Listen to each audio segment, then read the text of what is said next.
Hello, Star Wars Unboxing fans. Welcome to a very special episode of Darth Tuba's Star Wars Unboxing Show. I should probably talk into the mic over here for a minute. That's better. I am your host, Darth Tuba. This time we are surrounded by our awesome friends of our Halcyon voyage, and we are going to go through and kind of just give our thoughts, our feelings about our adventure on the Halcyon, on the Galactic Starcruiser, which we did on July 8th through 10th of 2023. About two to 3 months before it is scheduled to close. So we are going to talk about that as well. What we're going to do is we're going to kind of go around the room and we're going to just kind of introduce ourselves and what our real names are and what our character, a brief character synopsis of who we decided to play while we were on this voyage. Okay, so why don't we start with you? Hey, hi, I'm Dominic. My name on the ship was Vrass. And I was a Mandalorian bounty hunter, born and raised on Mandalore. I was a Mandalorian hunter. So I made my own costume with the whole armor piece and whatnot. And my partner was actually Jared, who we'll get to later. And our whole backstory, our whole bit for the cruise is that we were on assignment on the ship. And we were constantly hunting and tracking down an escaped princess who was Julia, that we would never figure out over the course of the ship was her. So that was our little bit. That was our little story. Yes, so my name is Julia. My princess name was Princess Akita from the planet Ainsworth, but my code name was Kitty. So basically, I was just on the ship looking for, a new place to call home because I wasn't very happy on my planet of Ainsworth and I didn't want to be a princess anymore. So I was able to successfully evade both the bounty hunter and his apprentice throughout the voyage. I'm Laura. My name on the Halcyon was Lou. It was my initials, L-E-W. And our backstory was kind of together. He was an aging bounty hunter, and I was his helper, his pilot, and I also, kept the ship in order. And we were married. We actually met on my home planet of Tatooine, and he kind of rescued me from a bad situation there, and we got married and kind of had a very nice life together on our ship. So I'm Jonathan. I play J-Dubs, the energetic, middle-aged bounty hunter. And as my first mate Lou was saying, we were companions together, and we've been very successful with our bounty hunting business. And we were looking for places possibly to retire. So we heard Batu might be a nice place to go. So we were checking it out on the Halcyon. Oh, sorry. Should I go next? Why don't we go, Karina? Alright. Hi, I'm Karina. My character was CM, so those are just my initials. My character was from Naboo, and I was a scientific artist, so I brought a real sketchbook with me, and I did really record some drawings that actually happened on the cruise. I keep this little journal with me, but I also drew creatures to, kind of be part of my research and everything. So that was my backstory. Okay. Jared? Oh, golly. Hi, my name is Jared, and my character's name was Lee. And as Dal mentioned before, I was his partner on the Halcyon, and I was his armor, his weaponsmith, but I was really his pilot, kind of like his wingman, through all his missions and stuff like that. So we were on the Halcyon looking for, the princess, which was actually, Julia, which is kind of funny, but that was kind of my character, more like the outlaw, pilot, weaponsmith kind of guy. Made his armor and stuff like that. That's the general gist of my character. Okay, I'm Cindy, and my name was Cindy. I never got to use my alias. I was a Porg adoption agent, and so I was traveling to Batu on the Halcyon to check out the creature stall to make sure that the Porgs were being treated nicely and that there were plenty of them up for adoption. Okay, and I was Will. My name is Will, and I was Will. I did not go by Darth Tuba on the trip. I was a similar to close to home. I was a retired musician that performed all over the galaxy. I performed with Max Rebo. I performed with the modal nodes, and I was seeking out maybe some substitute playing performance opportunities with Gaia or Wani or with Sandro, which are the characters that we'll talk about on the Halcyon. And that was my story. So, very good. Okay, so now this was, first of all, big thing we got to talk about is the biggest thing is what was this experience? Like that is such a hard thing. It's like elevator pitch. You know, what is the Halcyon? What is the Galactic Starcruiser? Sorry, I don't want to interrupt or anything. All right. Well, Okay, I guess I'll jump into it. I think that's a really difficult question to answer in reality. I think the closest I could come to it is it was as close to a completely immersive Star Wars experience as you could possibly get. So not only were obviously all the environments completely detailed and textured down to the most minute detail, as only the budget of Disney can do, but everything you ate, everything you touched, every door you opened, every character you talked to was 100% in the Star Wars universe. A lot of people struggle to describe the experience because of elements like the engineering room, right, which is basically the escape room type situation with a lot of hands-on puzzles and such. But to me, it almost felt like these are parts of a Star Wars adventure, like fixing the ship, making these daring escapes and everything. The only thing they really couldn't do was the danger inherent in a lot of the Star Wars situations, but I mean every other element of these stories they managed to capture in this experience. All right, Jared. right, Eric? Yeah, I was gonna say that like the closest thing I can think of it was the layout and a lot of the events, stuff like that remind me of a cruise ship, except it's not relaxing. Good point. It's not in a cruise ship kind of way. Like it was literally one of the best experiences of my life. It was literally amazing, but like it was not relaxing. So like I feel like a lot of people are looking for a relaxing experience. They are not gonna get it here. Like you're running around, like you're going, let's lock stormtroopers in the cargo hold, and I gotta go steal this priceless tool while everyone else is looking at this at the first order that's taking over the ship. It's like there's so many events, and it reminds me of a blend of like a cruise ship that's like fully immersed in Star Wars. Like that's really what vibe, because they even have like announcements and stuff like that, like a cruise ship. They have the bridge, they have like a captain you can talk to who's also immersed in the story. That's like the best I can. If anyone like plays video games, it is literally like an open, like a Star Wars open world experience. Like it's literally what it is. It is awesome. So just to add to that, so the second most immersive experience I think in Star Wars is Rise of the Resistance. They really try to put you like kind of in the story, but you're in a vehicle and you're following along. Unlike that, there is no show that you're watching. It's as if you're in the show itself. You are the show. And you are actually watching around you as things are evolving. It's very complex, difficult for the actors, and many storylines that have to be known very well to do that. The other thing is that it becomes so disorienting because from the music to the food to the decor to the fact that your name is not even used.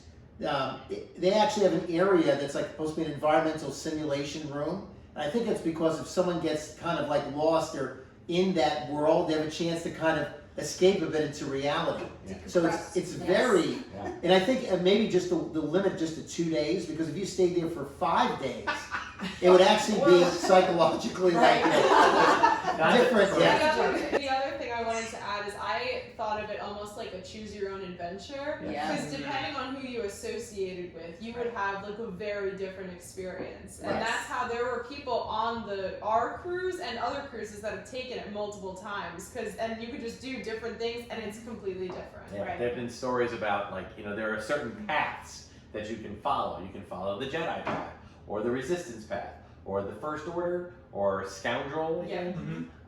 or I think those are the main ones. There's also Saja. that's the Jedi. Saja. Yeah, but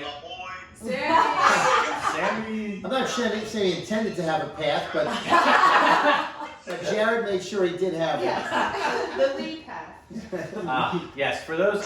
So I do want to point out at this point that Jared in our FaceTime there, virtual, he's visiting us virtually. Attendance. He played a character called Lee that got so immersed in the stories that people on the ship, other than us, thought that he was one of the cast members. Yes. And it was really quite fun, and it was great to be on this voyage with him because we could do our own adventures, or if we were just feeling a little tired, we could just follow Lee along. Yeah, Right? just follow Lee. Follow The thing Lee. is, Jared represents almost the target demographic of the Halcyon. Yeah. Very into it, very young, very energetic, loves Star Wars, totally engaged with the story, totally engaged with the characters, and he was personable enough not just to engage with the story, but to engage with every element of the story. All the named characters on the ship, all the actors, would seek out Jared, knew Jared by name. They'd be calling out Lee on the ship, pulling him aside for different activities and stuff because they were looking for that engagement, and they almost wanted it back. They wanted to actively stimulate and engage him. Right. So he was everywhere on the ship. He was a celebrity. No, I'm blushing, man. But Stop. I mean, I will say, especially you mentioned like the whole thing of being there for too long. Like I feel like 2 days is perfect. It was the weirdest thing where like I'm on the atrium, like in the main area, and like one of the characters is like, Lee, come over here. I stole this first order record. I'm gonna hide it in the engineering room. It's like it is the weirdest thing. It's literally like I have two different like personas basically. There's my Star Wars one, and there's my actual real life one. It's the weirdest thing. Yeah, That's awesome. it's true. It's great. All right, so what I'm going to do is we're going to kind of go through the different areas, okay? Because this was it was not a hotel room. Just so people understand, this is not a hotel. Don't ever, in our presence, say the Star Wars Hotel. Yes, It I was is going to say not. what it was not was Yeah. a Star Wars This is hotel. like Animal Kingdom is not a zoo. This is not a hotel.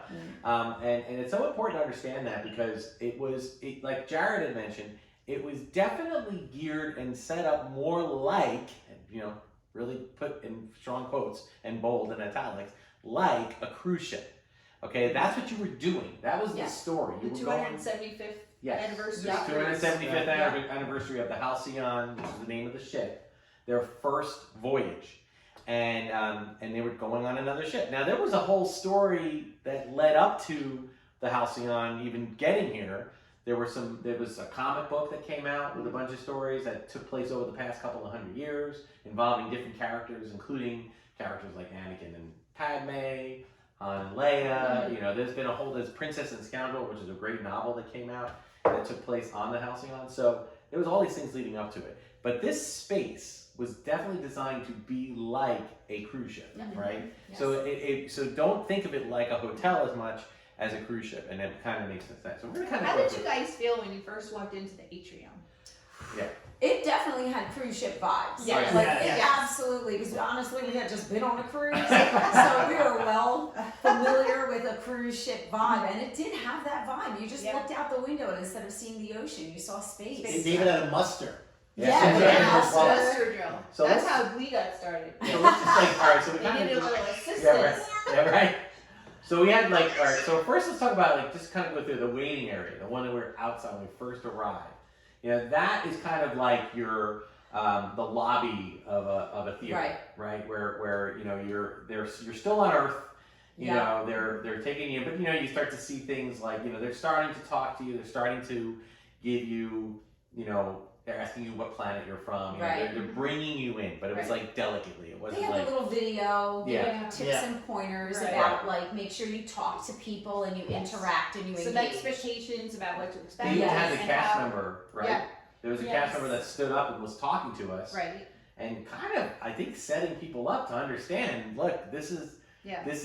unlike anything you've ever done before. Right. So Mhm. just be aware, And I love the tongue-in-cheek humor of how many are here because they're Star Wars fans? Right. How many are here because they love someone who's a Who Star loves Wars someone, fan? yes. I was kind of excited that of all the groups, we fell firmly into the first category. Yes. Yeah. All of us. All of Yeah, us. that was fantastic. Yes. So, but that was really a nice way to kind of gently go. Then we had the shuttle, which was very interesting. You don't just open the door and go onto the Halcyon. No, there is a shuttle. What are your thoughts on that? It's like the teaser. It's like the appetizer. Yeah. It's yes. The music is phenomenal, but it's almost setting it up like just know what you're getting yourself into here. Yeah, it was really that was something. And they, I will say, speaking of music, one of the sometimes people get critical of Galaxy's Edge, which is the land in Hollywood Studios and also in Disneyland, is that there isn't a lot of music. You know, I for one am okay with that, and I'm a musician, you know, and I love John Williams' music more than anything. But I'm okay with it there because I feel like I know that when they opened up Marvel thing, the Marvel Avengers campus, they play the music all the time there. But they basically play like a 30-minute loop, Yeah. Yeah. and it just, you know, after a while, you know, you start to be like, okay, thank you. Yeah. You know, 24 movies, maybe we could, you know, Change that do loop up. more than a 30-minute. But that's just, you know, between copyright and things like that. I was gonna say, the music also, if you were playing music all the time, that would make it feel like a theme park. Exactly. Yeah. It's It'd not be supposed to incongruent feel with like what you're you're in doing. Star Wars. But in this, go ahead. If you went to Batuu or the Halcyon, would they be playing music all the time everywhere? No. Like, no, they wouldn't. So like they really want to like But- emphasize that. But in contrast, if you were going on to the Halcyon, even in the waiting area outside, they were playing music. It was Yes. definitely Yes. doing what it was designed to do Right. to get you excited. Yeah. And then as soon as you get into the ship, it like really kicks in. But that's it. It doesn't continue that once you get into the ship. It's just kind of Yes. exciting you, getting you excited. And then you see there's imagery at the top. There's windows that, you know, you see then become going up into, I guess, Yeah. was it hyperspace? No, I don't think No, so. not that It's one. just No, I going guess up not. really Yeah. fast. Yeah, Yes. shuffling you Little up to space the- elevator. Yeah. Yes. And Which is real technology they're working on. yeah, right. They're working. Yeah, they are. Yeah. Yeah. So we did all that, and then we already started to talk about the main atrium entrance. The Right. doors open and it's like, wow. Yeah. Yes. Oh, it's so cool. Yeah. I mean, it was really breathtaking. You Yeah. know? And it just, you know, and it was big. I mean, it was bigger than It I was. expected. Yeah. Some people were Yeah. saying it seemed very tight and small, but I didn't. Oh, feel no. that at all. No. I don't think. Yeah, that's true. And then, you know, obviously when we first went in, you know, we were just kind of getting our bearings, waiting for our rooms to be ready. But we just kind of explored. Let's talk about the engineering room. Oh my god, wait, okay, I want to tell this story because this is like the coolest, this is like one of the coolest parts for me. So we walked up to the engineering room because like, you know, I'd heard rumors that there were cool things that happened in there. But when we went up to it, it was locked. So we said, you know, we asked one of the crewmates, you know, how do we get access to this? And they said, you know, maybe you have to talk to some people, maybe, you know, help someone out and, you know, they'll maybe grant you access. But as we were walking away, I think it was you that saw someone had left the door open. No, there was a red button that said press to enter. Because the first door was locked. No, the And first that door was open. Someone had left it open, so you Yeah, walked so inside. I walked inside, And yeah. she saw that there was a red button that says like press to open. So she presses it to open, and when we look inside, there's a guy standing there with 3 levers, and he's like holding them like this, and he turns to me and he goes, "I need your help right now." And I was like, "Oh, okay." So we jumped on and we started helping everyone and like helping all around. There were things, you know, blowing out steam and alarms going off, and it really was like being like shoved into like a mission or something. That was like a great introduction to what we were to expect for the next like 48 hours or so. Yeah. I don't know if you guys are aware of this, but what happened right before you went in there was that I was ahead of you, and the door was shut, the first door. But I tried, you know, all the doors have little keypads that you can we have our little magic bands here, and you could do it. But of course we were just starting, so we had no, what is it? Clearance. Thank you, we had no clearance for it. So I'm like, all right, well I guess we'll have to go around. Well, then right after that, the door opened and people were leaving. And as people are leaving, I'm like, you guys were, Cindy and Karina were behind me, and you guys were behind them. So I just, I held the door open. Like in elevator, you held the door open So and you walked in. I held the door open and and we the walked guy's in. like, And then when we went in, they kind of, and this is like, you know, not to pull the curtain back a little bit, but I don't think they were expecting, they were. Oh. because but they went with it because it's not like the door, it's like an elevator. You can hold the door open. Right. So that's what we did, and they kind of pivoted, and then sure enough, about 10 minutes after we were all kind of looking all around there, I get a text on my data pad, which we'll talk about, from Ray Cole with something along the lines of, I hear you like going places that you don't belong. Yeah. I might have a mission for you or something. Right. Oh my gosh. So that it was an interesting way that you do have some control over the situation Oh yeah. to kind of steer it. And they have to like kind of go with it.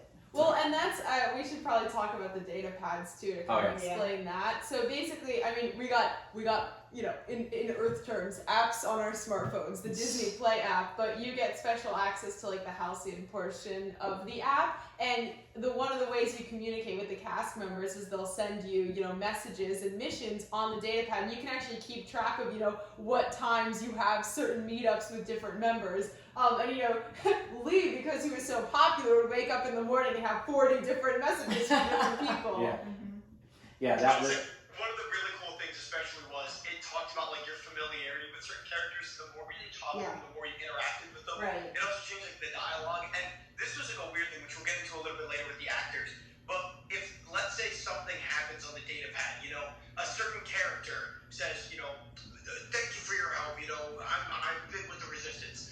If you meet that person as the actor, they will know about that data transmission. Yeah, it's sent automatically and sent like through like the data pad and through like the software, but they have to memorize it, know their data pad names, or else, what if Wraith Cole sent you a message and then the actor playing Wraith Cole on the ship doesn't know about it? They can't have that. They all know. It's crazy. It's actually really cool. Yeah. So the data pad, I mean, they have already utilized this. Anybody who's been to a Disney park knows that the the app, the Disney Play app, they actually have the same kind of setup for Galaxy's Edge, but this was indeed a separate one. Right. It has a similar setup. In fact, it looks exactly the same, honestly. Mm-hmm. And in a lot of ways, it transfers a lot of things like credits and things of that nature.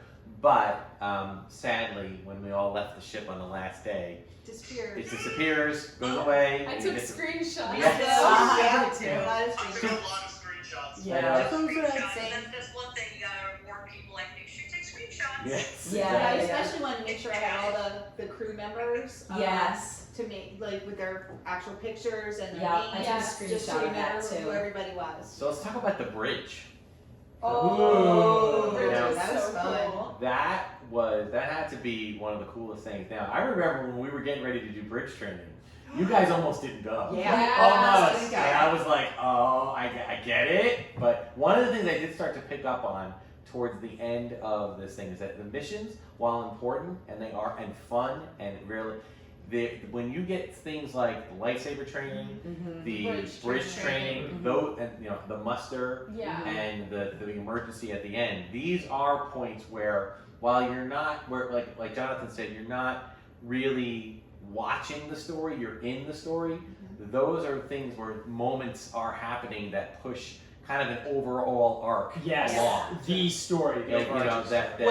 What's really cool is that it seems like whatever your scheduled bridge time is, what's happening with you is what's happening in the story. Yeah. So we happen to be in a very exciting time. Yes, we were in the second day, and it was right at the point, was it right before, or as a result of it, Yeah. Yes. the First Order took over. Yeah, It that's was, right. The bridge. in my opinion, like the pivotal moment in the story. Yes, definitely. Because, if you had bridge training scheduled on the first day, Right. like the 2 hours after you arrived, I'm sure something interesting would have happened. That was picking up Gaia. Right, Yeah. but that's, Oh, okay. oh my god, I mean, no offense, I That love is Gaia. great, right? Yeah. We love Gaia, but, come on. Yeah. Yeah, we had I a was saying, really good the one. big thing that's so crazy is that they switch the missions based on it's one of those things where like as the story progresses, every single character's story progresses as well. Where like the bridge training, depending on where each person goes, it progresses and something big happens based on the story. It's not just one pre-recorded thing they do over and over. It's not the same different thing. depending on what time you do it because of the story. It's crazy. It's really cool. And in addition to just being on the bridge for story to take place, there's obviously interactivity. It's essentially one giant video game Yes. where there's 4 different stations and you have different jobs to do, and you get to rotate, so you get to do them all. As gamers, we're not really gamers. We did okay though. We held it together pretty well. She I was did a little not hold it stressed. together. She when was I was so stressed. I do not play This video is games. horrible. The The ship's gonna explode. They're gonna kick us off The the one station, I was supposed, the lady said I was supposed to have someone help me, and she's like, well, now you have to do both parts yourself. And I was like, what? I can't do this. And she really expected me. rough. And I was just like, yeah, you know what? I'm just not even. Like, this to me is like not fun. And that's why she's not captain. Also, something that's pretty cool that because the bridge obviously shows the like space and stuff like that. I didn't know this, but like it's a really nice feature that in all of like the rooms and stuff like that, they've got a screen that's like a window that shows you like space, like a space or whatever it is. That updates depending on where the ship is. So let's say if you're in bridge training and you go to an asteroid field, every single person on the ship and in their private rooms, they will see an asteroid field outside because the ship is in an asteroid field. Yep. And say the first order shows up, people will be in their rooms and see TIE fighters outside because at that moment in the atrium, the first order is showing up. Like the entire ship and all the screens around the ship change depending on what event is happening at a certain time, which is really cool. It just immerses you. It's so cool. Yes. That is cool. Yeah, big time. Big time. All right, so how about cargo hold? Oh. That needed to be bigger. Yeah. The Yes. cargo hold Very was so small. Yeah. And it was great. Like, I don't have to look at everything. Oh, I It was know. congested. I guess that's my only critique. Yes, Yeah. I would Well, say. not enough. Well, I'm going to offer a counterpoint. I Okay. think the cargo hold served its purpose perfectly. It was almost needed to be smaller because it was secluded. It was restricted, first of all, and kind of locked off. So if you had like a secret meeting with a certain individual, like an actor on the ship, did. We had several. We went to the cargo hold a lot. But it's basically anytime you wanted to meet like privately with somebody, Yeah. they had areas like the engineering room, like the cargo hold, that were small and secluded from the rest of the ship, so that you could go there for like secret meetings and missions and such. So I would say it was small intentionally. but, I mean, come on. Do you want to say something by any chance? I mean, that's the thing I also agree with Dominic is that it's small by design. Also, not to mention, you do go in there a few times. There's a lot of wonderful Easter eggs Oh, that yeah. really reminds me of how that too was set up. In fact, I'm wondering if a lot of little bits and pieces of that too, like hidden stuff, how that translated to a smaller room such as the cargo hold. Mhm. It was just kind of cool to see that, and I think the smaller size works perfectly because certain missions, you had to hide someone who was, had to really hide in there, Right. Yeah. Yeah, cool. Also, a side note, but there was a mission in which to like get Chewbacca out of the place, we did lock stormtroopers in the cargo hold, which was awesome. I think we also locked them in the brig. The brig, Yes. Not yeah. Oh my gosh, yes, the video of us locking the stormtroopers in the brig was amazing.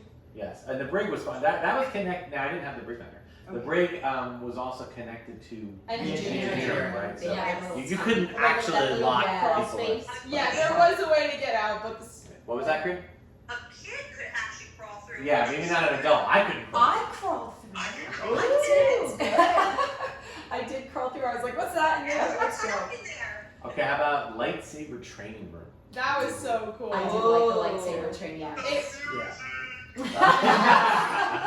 It was basically a replication of, in A New Hope when Luke is training and it has The remote. the remote, yes, and it shoots the lasers. It's basically that except not real lasers. And it's like no pain. And no pain. No, it's like they put smoke in the room and then they shoot like beams of light, so it looks like it's shooting lasers, and it is interactive with the lightsaber. So if you hit it, the lightsaber will it'll buzz and make a sound. And I then did- the shields, and then I thought I the made shields. shields. I thought Yeah, that it's was a great. workout. It's a Yeah. workout. I was tired. I was exhausted. Yes, the two people in my row, like in our row, conked They out. couldn't do They it. couldn't do it Oh, anymore. God, They yeah. were like done. And I loved how they used the shields to just because not everybody could have a lightsaber at the same time. So if you didn't have a lightsaber, you had a shield, so you could still interact with it, and it gave you something to do. But it was quite the workout. It was. Yes, that was.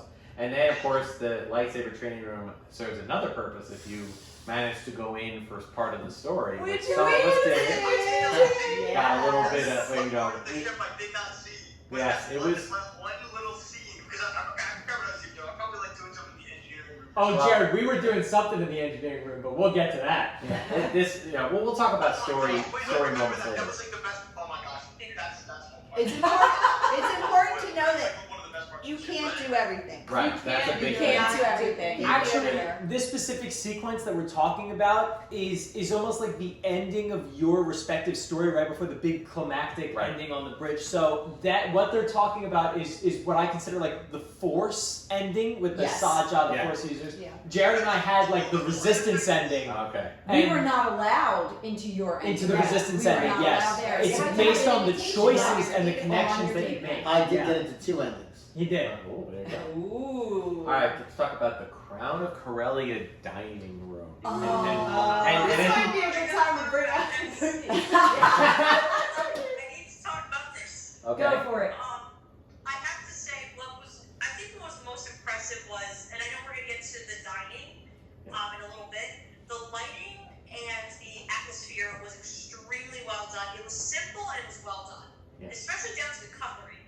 Yes. Yeah. Yes. Yep. Every little thing. Designed plates, and I know that we were commenting on that. Like the immersive part does not stop in the cabin room. You are still holding like these Star Wars in-universe type plates, and it just works very well. TV remotes, like even the light above you, like they don't have a TV, you know, they have a little like holocron thing, something like that. It doesn't stop. You never break. It's great. Yeah. All right, so yeah, we'll get into the food in a little bit, but the space was done really It well. was beautiful. It was very good for both eating and for the show. Yes. And I was really happy. You guys actually picked out our table, which just became our table. Oh, really? I thought they assigned that to Oh, us. did they? Or did you? Did I they thought walk they through? told us that was where we were sitting. Oh, maybe you did. Maybe. I think never that- of us. I think they got the party number and then found a table that was appropriate for Oh, us okay, on the yeah. first night. Because There were 8 of us. and it was perfect because Yeah. it was. I didn't want to be right on top of Wani and Gaia. Right, right. Form. I'm always one that likes The them more music further and- away. Yeah. But then there was action going on behind So us, Yeah. much going Oh on. my so that we gosh. could see really well. I mean, when you think about it, that dining room really served 3 purposes because it was to eat there, it was entertainment, but then the storyline would continue as you were eating. There were characters that were sneaking around, and we were smuggling Chewbacca around, and Right. The Sabak tournament. and Yeah. That's the other one. That's right. Practice. Speaking of Sabak, the Sublight Lounge. Oh, I loved that. Oh yeah, real quick, if we could go back to the dining. Sure. The dining room. Yeah. But one of the goofiest things is that like I'm pretty picky eater. I'm not like the most I'm not the most like let's eat anything kind of thing. They had the goofiest looking dishes I've ever seen in my life. They intentionally found I don't know how they did it, but they made a ton of different dishes. One of them literally looks like a purple AirPod case for dessert. Yeah. I'm supposed to eat this? And that was Really good. yeah. The time telling was especially tender. Yes, definitely. Nothing Out of this world food. Yes, That's- big The time. only thing that was semi humanoid was waffles for breakfast. They were Halcyon. Yes, Or that's Halcyon right. waffles. The Corellia. Star of Everything Corellia. else that you would ever have on the ship is it looks like a mushroom. It's chicken in the shape of an egg, and it's It reminds me of Pandora. Yeah. Pandora has a Yes. little eater. Otherworldly, yes. Yep. Exactly. Yeah. Yes, and the thing is that I was appreciative that in Galaxy's Edge, there is a lot of spicy food. yeah. And here they had a much more, not that I'm nothing against spicy food, but I'm not Right. one that I'm more of a mild to medium Yes. Yeah. Me level too. spice person. So, Yeah. for, so it's nice that on the Halcyon it was It's vast. choices. Yes. all over the Lots place. of choices to choose from. Including Yeah. a drink that you could, the Mustafari and, Oh Yes. yes. But we'll get to the We'll drink. get to that. All right, so, Climate Simulator. Oh, I loved that. I It was don't know. so cute. I feel like that really served its purpose well. Like when you walked in there, it was calm. It was soothing. And you could stack the rocks. You could the stack the rocks. rocks. You get sunlight. Yeah. Yeah. You get the I, Which natural. has an effect on you. Yeah. I wish I was there more. I was just kind of running around. I didn't really have a lot of time to chill in the Exactly. climate simulator, but They're, I went there once, and I'm okay with that. yeah. It was really nice, but at the same time, I'm like, dude, the first order's gonna blow up the ship. My only wish was that, in watching videos of other people's adventures, it obviously in universe it is, simulating the climate of the planet you're going to. Right. Okay. In real life, in IRL, it is essentially just an open air space that, you know, does present the environment of where you're going to be going, especially on the day you go to bed too. Well, there have been times that our weather was pretty nice the whole time, but there have been days where it's like thunderstorm, And pouring rain. pouring rain, and it's actually interesting to go in there when that happens. They won't let you go in there if it's thunder, but they will let you go in there if it's raining. And if you go in when it's raining, and it might have done it for a little bit on our voyage, but when it's raining, you know, half of the room Right, is, it's you know, open you can, and it's half like closed. Yes. covered, so you can Yes. stand there, and Ooh, then the other half is nice. pouring rain. Because the openings They're at the only on windows one are side. only on one half of the Yeah. room. Yeah. So Wow. it's Interesting. just an interesting kind of like Yeah. place to open it, you to be out, to be in the ship, and then to open it up. That to me, Oh, that's that interesting. type of a climate change Yeah. would be so So cool. cool to be in, because you're so Yeah. much in the ship. You know what I mean? So That's so cool. that's a cool thing. And then the last one on our list is the gift shop. Yeah, I spent a lot of money. Hey, Jared has talked about. I'll say, am I allowed to talk about like the secret little Easter egg thing? Yes.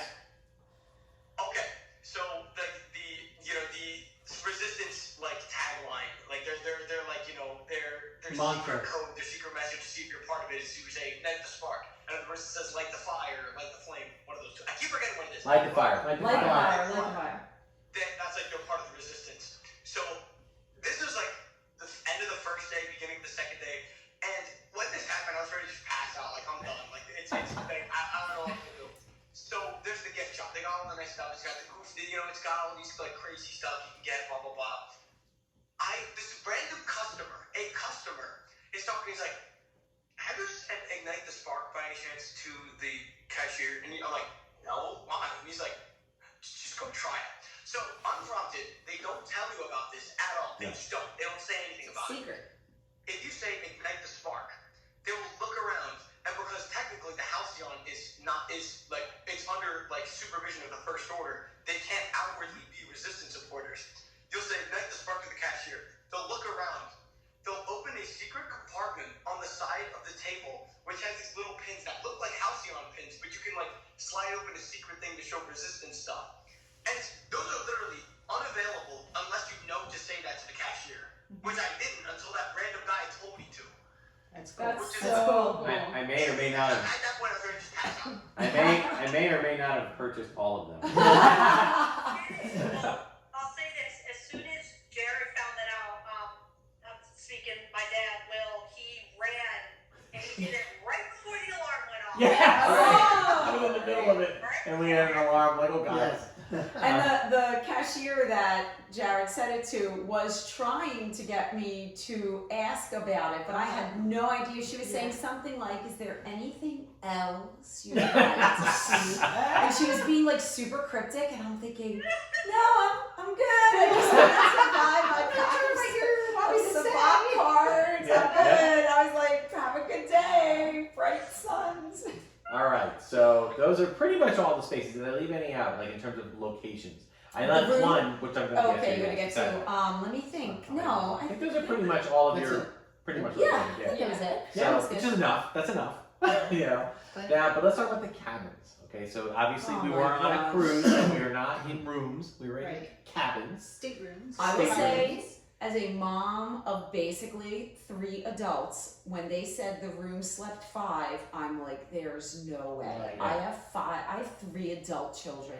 It was actually not bad. It was nice. It was Yeah. very It well was designed. Who got the very bunk? Did the well boys do the We bunk? did the beds? bunk beds. Hold on. And I And you will did the- say, I smacked my head on the She did. thing No. We did once.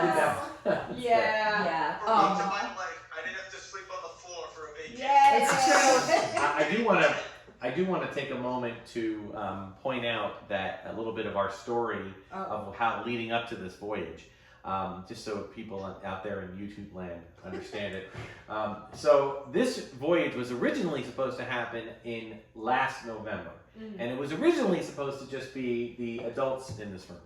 In fact, we were calling it The parents in the this parents. Sorry, not the adults. The parents. You're all adults. They But the parental adults, and we called it the Galactic Getaway. Getaway. Galactic. And we had a little, and our daughter, who watches this channel, you know that Empty she- nesters. Yes, the Galactic Empty Nesters Getaway. Getaway. So Yes. our daughter, the artist, gave us a drawing of a bunch of porgs, leaving the nests, Yep. and representing the 4 children. and that was our empty nester like T-shirt. So we were here in November. We were here ready to go, but there was a Hurricane Nicole. Maybe we might still get in. Well, the day before, we all got the text that it was canceled, and we were devastated. We kind of knew it might happen, but when we saw, we were like, oh, because we were already down there. It wasn't like we, you know, had taken off from work. Right. It was So, shocking. It was we were just in shock. But so we all went to. Well, I guess some of them went on the Guardians of the Galaxy Cosmic Rewind, while I was on the phone with the Starcruiser the Starcruiser people trying to figure out what to do. And then eventually we got ourselves over to the creation or what's the cafe? Creation Cafe. Thank you. And we sat down, and I'm on the phone, and they finally kind of get somebody, and he says, "Okay, we're going to reschedule you for any time between now and whenever at half price." So I was like, "Oh, that's nice." So, but then we had to work out our schedules to figure out when we could do it, and unfortunately, we couldn't do it at the holidays. We couldn't do it at the spring break for one reason or another. And finally, the earliest we could do it was July. So we set it up for July, but then we realized because it was half price, it's an expensive thing, we'll talk about it, but because they gave it to us half price, we were able to add our children to the voyage. And we you know, made it so much better. Karina was with us. Karina, because our daughter works for Disney. So she was with us, so she knew right away. But the other 3 children here, young adult children, did not know. So later, a few weeks after that, Thanksgiving, they were all home for Thanksgiving. They were home for Thanksgiving, and they dropped it on them, and there was the silence followed by the dropped fork. That's my favorite. So but it was something where now we had to kind of rethink how we were going to do everything and what we would. But we did that. But yeah, so the cabin, I'm glad to hear that the cabin. And I was very nervous, and the cabins worked out great. Now, if it was much more than 2 nights, One bathroom. And all of our luggage was everywhere. It was everywhere. But I mean, the bunks are bigger than they seem. Yeah. They are definitely bigger than they seem. The bed was very comfortable. And they did a great job cleaning. Oh yeah. I mean, for all of the stuff, we had stuff for 5 adults, and when they cleaned, it just looked beautiful, and they set everything up super nicely, and it was just like a cruise ship. Like a cruise ship. But I was just impressed with how they were just able to kind of get through the muck of our stuff. And they left little messages each day. To kind of slid under the door. No, go ahead. Yeah, no, I was just gonna say that kind of also forwarded the adventure, or it was they'd mention things that would come up later, or oh, sorry for the interference today, things like that. Yeah. I was gonna say something that was kind of crazy too was one of the cool things about the lighting for the atrium is that the atrium has a very it's so clean that it's reflective, and there's lights at the bottom of the seats that makes it give this a really cool look. I did not find one speck of dirt in that place, and I didn't see one worker. Yeah. It's true. We didn't see anybody. Yeah, it's true. Clean. On regular cruise ships, they're cleaning all over. Yes. I don't think I saw a single speck of dirt. Were you up all night? I was up until 11:30, and at that point, everyone, the workers were all done, so I was playing some locker or whatever it was. I think they do And then I was 2 to 5. just taking it all in, and I didn't see any workers. No, It was creeping you to go to bed. they must have been at 2 a.m. or something. But I was just Maybe it's The robots. cast member. Yeah, they were waiting for you to go to bed. What's wrong with this Leave. You don't want them to see us. Come on, leave. Come on. Go to bed. You gotta charge up your batteries for tomorrow. The cabins were outstanding, and we're gonna get to D309, your cabin droid, in a minute. But I do want to also talk about the awesome space scene. Yeah. Your window, Oh, yeah. which was just so cool that they had that. And was it Jared or Dominic? One of you were saying Jared that when you go to hyperspace and you're at asteroids or you're at Chandrilla or you go past Bespin, then you do that in the room. It's all tied together. So it's neat. Now, did you guys turn it off at night to sleep? We did. It does light up the room rather brightly. Yeah. Some people, we've heard of people. Do painter's tape, 2 layers of painter's tape, so they could leave the window open, but those lights would be blocked. I see. but we didn't do that. No, Yeah. I was afraid of like damaging it. You know? Yeah. Of course. So we just turned it off. But and then the other screen, you know, had the nice. It showed where you were going. It was like a map, Yeah. Yes. which I thought was really cool. I mean, you know, of course, you could make that regular TV, which is weird. Yeah. Who would ever want Who would to do ever that? want that? Yeah. There was a missed opportunity there. I was like, put on the Star Wars movie. Run on a loop. It's true. But anyway, all right. So, okay, so we're talking about favorites and notables. We talked about cabinets. Top foods. Let's talk about food. Oh, I can't remember anything I know. specific. Oh, I will go first because I was dreaming about these. The little like pods that they had, they reminded me of like the cheeseburger pods, but it was like, oh my gosh, and one was like chicken, and then one was I think beef, and one was it vegetable. vegetarian? Yes. Oh my gosh, each of them were so good, and one was a little spicy, and those cookies. We found a recipe, so we made some cookies. We'll save some for it. Some of those for me. We'll save some Save for some. We'll save. They had mac and They're cheese. purple. They're even purple. They had mac and cheese in Your like mom- a breaded pod. Your mother made them. Yeah. I remember at breakfast they had something that I loved. What was that? It was like a bread or a Danish. See, or here's the something. thing. Oh. When you're trying to explain the muffin. food, you're like that one green thing that was like this, or that one purple thing that was like sort of kind of like this. Like there's no real way to explain it. Yeah, weird names. And Yeah, so it's hard to actually say, but I do distinctly remember at breakfast there was some Danish something, and I was like, oh my gosh, it was just, it was delicious. It was really I'll say one of my favorites was the it was like a shortbread thing that looked like a mushroom. You bite into it, it's like that is, or like it was like this chicken and noodle thing that looked like it literally looked like a rat tar, and then it was really it's really good. I like the sunflower butter Oh. and vanilla jelly. Yeah, Yes. peanut butter and So jelly. good. Like That peanut was jelly so good. in a little That was smart. sandwich Yeah. pod thing. I like the unlimited blue milk. I was just gonna say that. Every day out of blue milk. Which, by the way, different. I had like 10 cups. It was crazy. Different than what you get in Galactic. Yes. Not, you know, Galactic Starcruiser, but it's more frozen, like almost like a frozen smoothie. Where this was a little more consistent with like a milk. Yeah. But again, it's a rice milk. It's not a it's not a dairy. So Oh. it's not actually a dairy. No.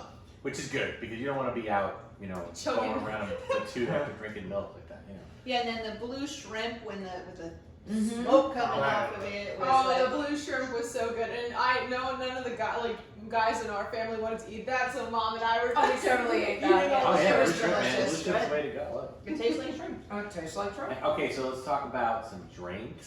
Some Favorite alcoholic- drinks. Alright, so I gotta talk about, I saw one on the menu called the Fiery Mustafarian, and in the description it said it had lava extract. And I was like, what could that possibly be? I was like, I have to order this. It was a little expensive, but I was like, I have to order it. So it comes, and the waiter brings over this little vial, which I have actually in my bag that you guys just brought back from Florida. This vial, and he said, okay, this is your lava extract. Start with a little bit, and then you can put more in if you want. And in my mind, I was like, okay, maybe it's something spicy, maybe it's sriracha, I don't know. It was liquid smoke.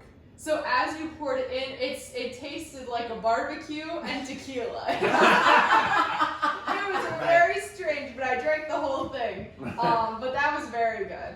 Yeah. What's the one that like it felt like it was numbing your tongue? She had an Ogas. At that was Oga's, at Oga's. yes, With because the this fuzzy was tauntaun? the fuzzy tauntaun. This, Yeah. yeah, this Oh, was yeah, my yeah, first. That's from Black Spire Optimus. Yes. So Yes. we gotta talk about a mission with that, but that's later. We gotta talk about a mission at Black Spire Outpost because that was awesome. We'll talk We'll about get that. there. We'll get there. Any other good? Did you have any drinks? The blue milk I had probably the most of, except yours. Did you I had a have? tauntaun. Did you have a beer? No, I for did dinner? not. I did Okay. not. I was. I wanted to try the various like drinks they had. Oh, there. we also had. There was like a blue drink with foam on top or something. It That was good. like, what do they call it? It was like the drink of the day or something. Yeah. They have great names for everything, but we can't remember any of them. Yeah, because there Yeah. were That's a problem, You're very right? right. It's Yeah. not It like was- ordering a margarita. Like Yeah. everything had a Right. weird name. It was more like it was like a fruity cocktail, and they Yeah. said that it was like special for the day. But that was very good. Whatever they say the drink of the day was, Yeah. very good. Okay. So we talked about the user data pad. How about let's talk about Sabak. Who played Sabak? Who plays Sabak? All right, so And we played in the airport on the way home. The way it's designed, I actually really like because Sabak is supposed to be, the stand-in for poker. So you see in a movie like Solo, it's really competitive, really intense. You have like the slimy, sleazy, crooks and criminals of the Star Wars universe playing the Cheaters. game. Yes. What I like is that it's very similar to poker, but it doesn't involve. It's not nearly as stringent on the statistics, and the reads is not nearly as controlled and stringent. Much more free form, much more like fun. It's structured very similarly to draw poker. But instead of drawing to get the best hand, you're drawing to get the closest to a certain number with cards that add and cards that subtract. It's a much more simple game. It's much more about kind of like blackjack too, right? Yeah. Except Kind that of. Yes, you're getting actually zero very similar. or It's- whatever it's- the number might With be. suits. Yes, With suits. With suits. Right. with suits. Yeah. It's almost a combination of draw poker and blackjack. That's actually a pretty good way to describe it. Right. Yeah. So, all right. So let's take some time and talk about. Sorry. Did you guys do the virtual one? Yeah. Oh, yeah. Oh yeah, That's that's really really that cool. table. It's The table. It's table. a great way to yeah. learn. how There's to like play. it showed your cards like a hologram. Hologram. Yes. Yeah. Right. And then you can press it. And that was in the Sublight Lounge. They had a big table that 4 people could play at a time. I think in the original way that it was set up, that they would do all the tables around the outside had the paper card game. Okay. But then I think they moved that to the atrium. Yeah, Yeah, they needed more room. And that was actually great because they had like the very casual sabacc lessons in the atrium, and then the stormtroopers came. Oh, and yes. They were playing. They were playing Yeah. sabacc. Yes, I have pictures of that. That was super funny. So That that was was, I mean, it was just like another way for them to just engage Yep. the characters. Right. Yep. It was great. All right, so let's start talking now about missions. Okay, so obviously there's like we said, an overall arc of the story that's going on. It involves the First Order, it involves the Resistance, it involves Rey, Kylo Ren, Chewie. Mhm. Okay, all these different characters that we know, that we're familiar with. But then there are all of these other things, and I don't think a single one of us can say we did the exact same thing. as Right. the other. Right. So, If you're going to do this experience, or at least, I mean, it's ending, so if you're going to do it, you're going to do it. But the thing about this experience is that there's so much, you have to come to terms with the fact that you will not do everything, Right. so you have to really enjoy and appreciate what you do end up doing. right. That is a true statement. Right. Yeah. Yeah. you Can be do. It was disappointing. overwhelming, I think, like the first few hours we were Yeah. on, because I feel like I was kind of trying not to miss anything. I Right. was afraid that I was Right. going to miss something. Yeah. And you know, and you just you have to let it had go. to change. You have to change your mindset You will, and there's nothing you can do about Yeah. that, so Right. you gotta, Right. because you But- can't keep up with Lee. yeah. That's right. What I found It was kind of amazing. like, What? Oh, go ahead, baby. oh, sorry, it was kind of like one of those things where like you're just placed in, and there's missions going on all over the place. So it's one of those things where like you kind of have to get into the mindset of if you're doing a mission and you're making the most out of it, like unless you're literally doing nothing and missing a mission, you can't feel bad about missing other missions because you're getting an experience from it. You know, so like the big thing I was trying to do was all the time, as much as possible. If there was a mission, I wanted to do it. Now, if there was multiple ones going on at the same time, there's nothing you can do about that. That's just a you got to choose your own adventure, choose your own path kind of thing, which is awesome. But like even going to Batuu and stuff like that, and doing a bunch of missions in Disney World, like it's just awesome. Like it's a lot of fun. So one of the amazing things about this experience, so I guess the best way to describe it is, let's say there's 10 connected storylines to one, like, overarching, super objective kind of thing with the story. But it's got to be enough material to sustain itself for 2 days, and the actors have to memorize different steps in the story. So, one actor may tell somebody something, and then that person tells somebody else, but everybody has to kind of be on the same page because the actors are connected with what the stories are. I mean, the time it took for them just to kind of design that and then train the actors to do that was really one of the remarkable things about the Halcyon. Yeah. Yeah. I was gonna say it also like tied into. Sorry, I don't want to talk too much or anything, but it also ties into the people on Disney World. In Disney World, know the storylines of the Halcyon. So like a great example was like we were in like Olga's Cantina, and we got this message from the cruise director. We were like doing these missions hacking stuff, and she's like, put this on like the table in Olga's Cantina. Just show them that, and like you're supposed to say message. We didn't even have to say anything. We put it on the thing, and the guy talking was like, hey, how's it going, guys? How's it going? You know, I hope you're having a great day. He lifts our drink, puts a coaster underneath, and walks away. And we look, it's a QR code. And you have to put down the QR code, and we didn't have to say anything. We just showed him the symbol. Yeah. And of course, they're part of the story, the actors on Disney World that have nothing to do with the Halcyon. It was so cool. I'm like, that's so sick. Well, each of us, when we left, oh, go ahead, Randy. I noticed that you, it's like the badge that you also can wear when you go off, to Batu. That's what's so great about it, is that Batu, those, cast members connect to the story still, and when they look at those badges, like, oh, they're from the Halcyon, let's put the little coaster underneath. That's what's so really cool about when you're on connected. that Batu mission. Yeah, like what Quinn is talking about is when you leave the Halcyon, they give you this badge, this pin, and it says Halcyon. It's got the Shangri-La logo on it, and then you walk around with this on. And when cast members see that, they can react and interact with you a little differently than if you're just walking around Batu. I will say the best interaction I have, and Mom witnessed this. There was like one of the First Order, presentations going on outside of one of the TIE fighters, and one of like the lieutenants, I guess, saw my badge, and he came over to me, and he's like, "You Halcyon folk are all the same, all fancy with your badges." It was so funny. Yes.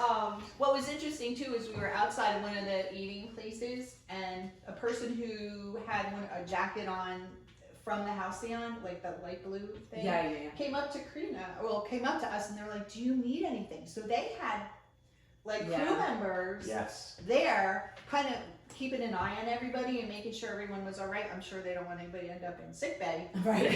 So they're making sure you're drinking and that you have everything you need. And that was a really good thing about being able to go back in the tunnel, get water or a cold towel. The cool towel, Anytime you needed it. Freezing cold towels. And I I saw a couple people asking to go back there, and they said it was for Halcyon guests only. So we felt that kind of felt good. Well, So there was, continuing with as far as the story goes. So there are actors that will play Star Wars characters. If you normally go to Disney World, you're walking around and they're there. So one of them is Rey. So Rey comes over, sees the badges, actually is aware of what's happened on the Halcyon, continues the story, because each one has plot points, and then appears later on the Halcyon. Right. So again, it's all just connected and immersive, which I thought was, again, just really brilliant. I would say to add on to that, when we first saw Rey in Star Wars, in Galaxy's Edge, that was not scripted. That was not us, them guiding us to that. That was the characters walk around. It's Disney World. Right. That was just us seeing the character in general, and she knew about the Halcyon or something. It's as Zach was saying, that's it was not a scripted thing. The characters just know that, and it's so cool. They try to keep you in the story the whole time. Yes. What's fun too is that shortly before we did our trip and after we did our trip, we knew about the pins. So it was fun to run into people that had the pins on. How's it going? How's it going? Are you enjoying your journey? And they're like, oh my God, yes! It was It was kind of fun. And also, all right. So was getting back to talking about missions. Now, missions took place both on the Halcyon as well as separate missions that took place on Batu. All right, and again, it all comes down to who you interact with at the very beginning of the journey. Which characters are you talking to? And how you respond, because certain characters will send you questions and messages, and how you respond to it. You'll have a choice of a response, and based on your responance, I totally shut the First Order down. Just shut them down. You can just Meanwhile, this guy. I embrace them. It's true. So that also, was part of how they decided which mission you were going to go on. Right, and the missions themselves, they varied. I mean, sometimes. A lot of the missions, it seemed like were, not a lot of them, but many of them were geared towards distraction. Yes. They needed to do something over here, so we need your help to be a distraction. So, Karina, what was your distraction? Well, here's the funny thing about the usage of props. And what they ended up doing was we had to hide coaxium that, you would get after doing a specific mission. During the second day, on one of the missions that you can choose to follow, I guess I somehow got caught up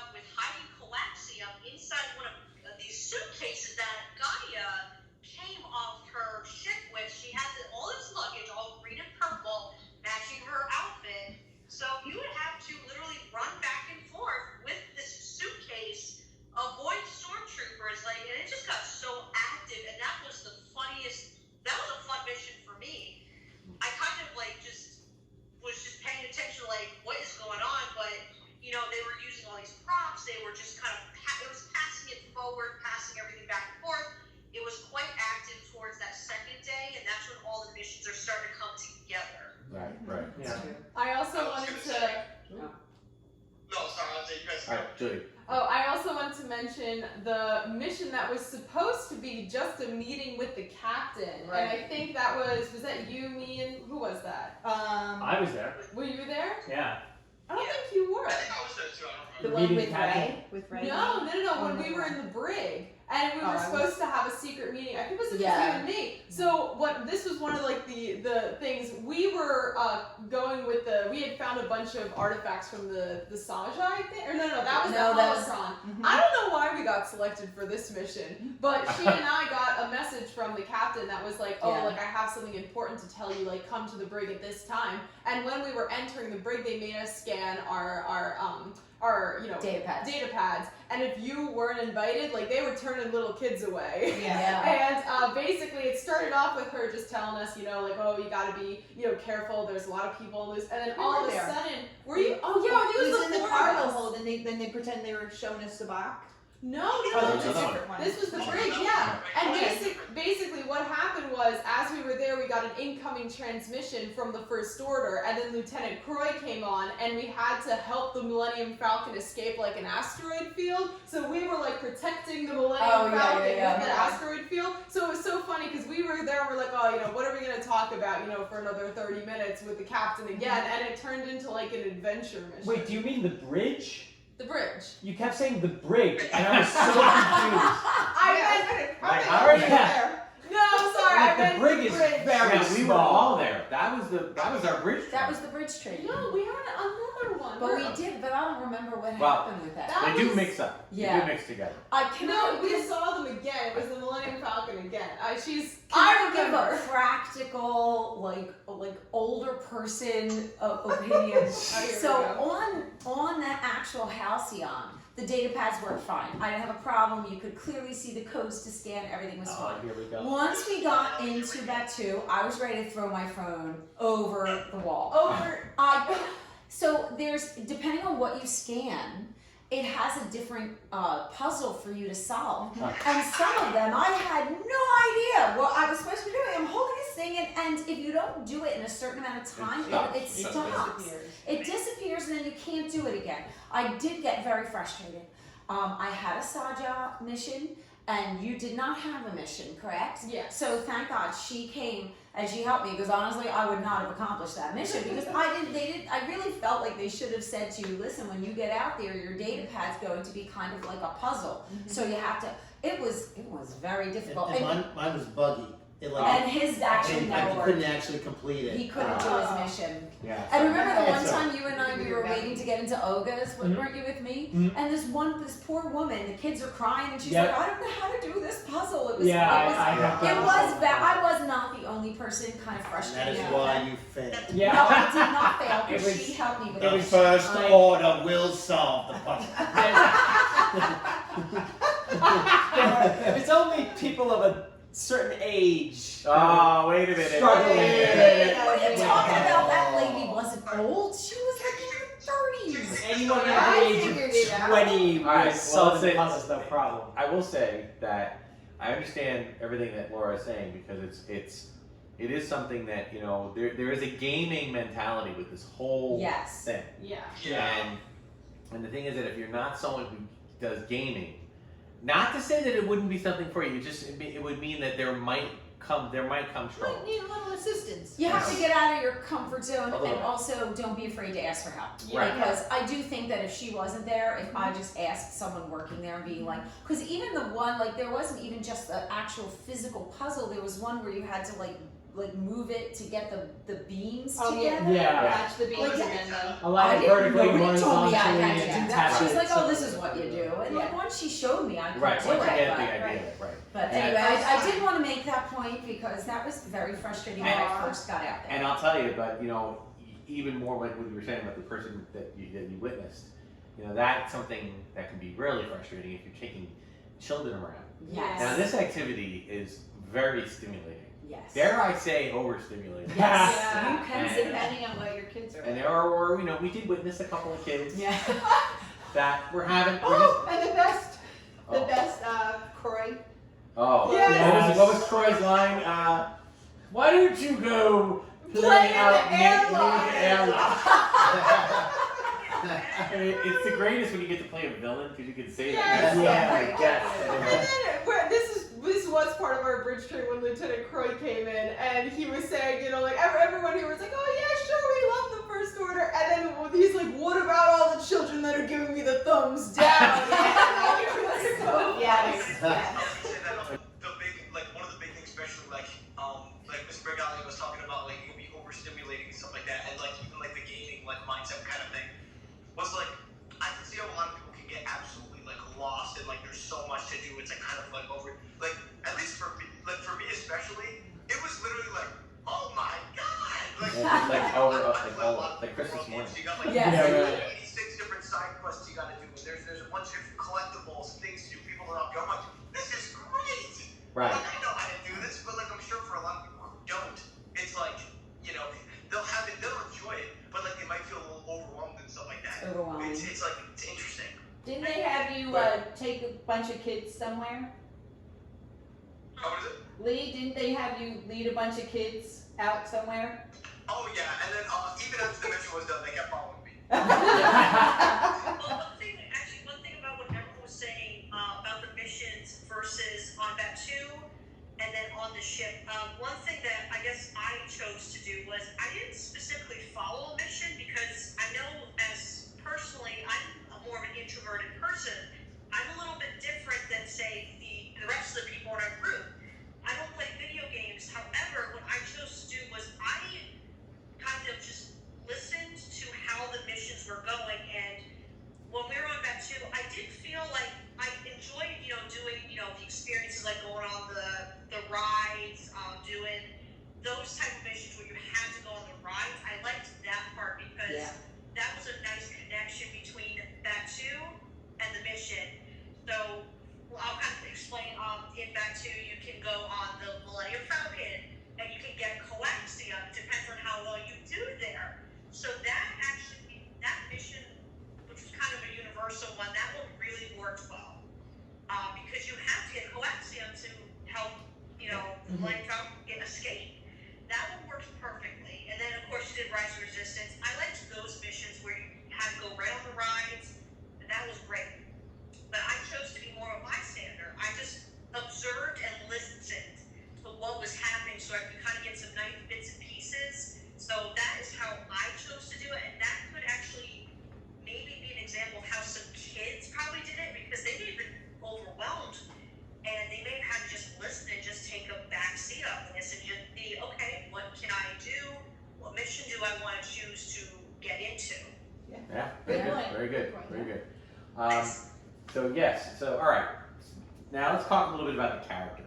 I'm going to start things off though with I want to get to D309 because D309 was the droid that was your room droid. Mm-hmm. Okay, we had a droid in the room. Cabin. Droid. Sorry, thank you. And D309 was on a screen, and it was and I remember when they first had it, I saw images of it, and they said it was something they were testing. At their first year, like they did. So I wasn't sure if this was something that was gonna just run or was it gonna fail, well, you know. But it kept going, and it was there when we were there. Well, every time I was in the room, if I went in to change, I went in, you know, before bed, I got up in the morning, I always activated it, and it was like a whole other part of the story is having D309. I was doing missions. Talk about missions. I was doing missions where I was like negotiating for, you know, because like the Halcyon was apparently stuck somewhere, and to get out, I had to negotiate with this person for safe passage through this asteroid belt. Like you would not have gotten through this without me.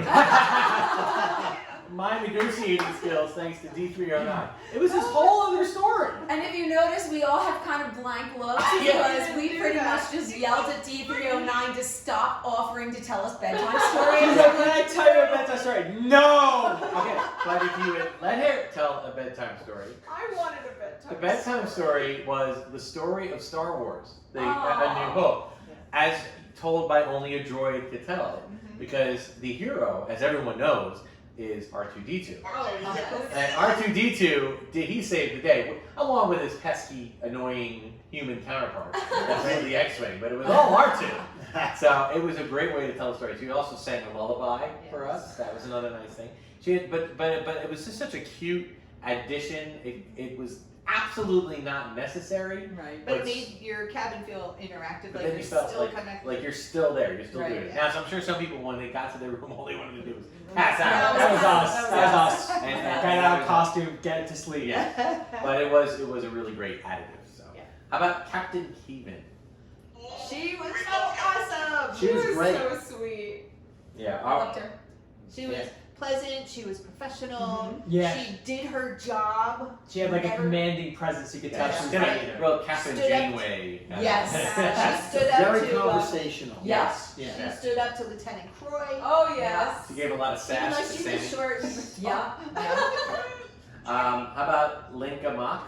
Ooh, talk about sass. I really liked her. Like, she was not like outwardly antagonistic toward Right. the First Order, but she would like make some little snarky comments Yeah. and some like Yeah. She had a lot of salt. jabs. Yeah. She Oh, was yeah. very I mean, salty. I I would loved her. kind of disagree. I think, other than outright like attacking him physically, like punching him, she was as antagonistic to the first one as As possible. the days went on. Oh, Yes, yeah. it struck a nice balance because you see this trope in a lot of the stories, especially the Star Wars stories, where Captain Keenan supports the Resistance but has to kind of maintain face around the First Order people. Lenka was much more fiery about the Resistance and much less Towards concerned the about end, keeping her towards the face. end, Yes, I- yeah, I definitely did felt like this her felt- character. She was good. And by the way, Blank. Hold on. Oh yes. Oh yeah, sorry. One of the things I really liked about the characters too was it wasn't just the characters and their story, and their feelings within the story. The characters had different relationships with each other. So a great example was that there was one of the dudes Wraith, he was this scoundrel. He was Magalios, the cruise director. He's like, one of the first things that we did, we were talking to Wraith. He's like, it was one of the first missions that was assigned. He's like, I have a very important mission for you, Lee. You see, the cruise director, I kind of got the hots for her. And that is an ongoing thing through the whole cruise. And at the end, they hug or something like that, and they get together and holding hands, and we're like, yeah. Like a rom-com. So Yes. there's a funny part to this because I was with him, and he's supposed to ask if she's single. He wants to know. So I walk up and I'm like, pardon me. And it's the very beginning, so we're not used to talking to people yet. I'm like, I have to ask, are you single? She's like, why? Do you want to know? And I'm like, no. I said, I'm here with my first mate wife. I said, Asking for a that friend. guy over there wants to know. Yeah, asking for a Passing a friend. note in gym Yeah, class. but then she knew immediately why I was over there, what I was asking. So it was like a setup. So while we're on the subject of Wraith Cole, that's who we're Yes. talking about, My right? Yes. homeboy. Wraith, who's Wraith is the scoundrel. Scoundrel. He was The Gaia's agent. manager. Gaia's Yes. the intergalactic superstar, diva. But her manager is Wraith Cole, but seems to get himself into a lot of other things. A lot of Yes. trouble. Yes. He's got a lot of fingers and a lot of different pots. Yeah. He definitely, this particular Wraith Cole definitely had a charm about him. He did. Oh, yes. I thought he was very He was- smooth. He was Yeah. a trained actor. The comedic timing and the improvisational skills were fantastic. Yeah. Yeah. He was the strongest actor I think that was there. Yes, He I was agree with great. that. How about Sammy? Oh, Big Sammy fans. Sammy, now Now appearing in Atlantic City. Yes. Real quick, if we could go back to Wraith, Oh, there was a character the Wraith fan song. that was in the cargo hold where we were basically getting this we were basically planning out this heist to steal this this gem from to steal this gem that was we're trying to return it to the plane or whatever it is. And it was one of the coolest feelings. He has this whole planned out whatever it is for this concert, which I didn't know the concert was going on. We go upstairs and there's this concert going on with Gaia, there's this thing going on. He has multiple people on multiple different parts of his what is it? His thief team and stuff like that, trying to go around and do different things, distract this person, do this, do that.